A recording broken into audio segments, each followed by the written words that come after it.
এখানে ব্যাগ তল্লাশি কেন? মোবাইল ওইখানে যাবেন না, যাবেন। পরিচালক বাসুদেব ব্যানার্জি এবং পাপুয়া ব্যানার্জি, ওনারা স্বামী স্ত্রী, পরস্পর স্বামী স্ত্রী। ওনারা আজকে 15টি মামলায় বিজ্ঞ আদালতে আত্মসমর্পণ করেছিলেন এবং জামিন চেয়েছেন, এবং ওনারা অ্যাপিলেট ডিভিশনের নির্দেশনায় বিজ্ঞ আদালতে এসেছে। আজকে আদালত তাদের জামিনের বিষয়গুলি শুনে, বিস্তারিত শুনে, উভয় পক্ষকে শুনে ওনাদের জামিনের আবেদন নামঞ্জুর করে জেলা যেতে পারে। কয়টি মামলায়? 15টি মামলা। কয়টি মামলায় নামঞ্জুর হয়েছে? সবগুলি মামলা আসে না, অর্ডার আসবে।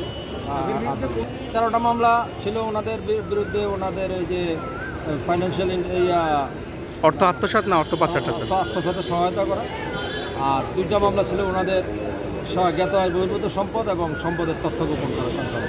তারা তো পিকে হালদারের সহযোগী হিসেবে ছিল বলে বলা হচ্ছে। এখন পর্যন্ত পিকে হালদারের মামলা, হ্যাঁ, পিকে হালদারের নাম কি মামলাগুলোতে ছিল? হ্যাঁ, পিকে হালদার মামলা 15টি মামলাতে না, সবগুলি ছিল কিনা আমি সঠিক বলতে পারবো না। কিছু কিছু মামলা ওনার আমি নাম পেয়েছি।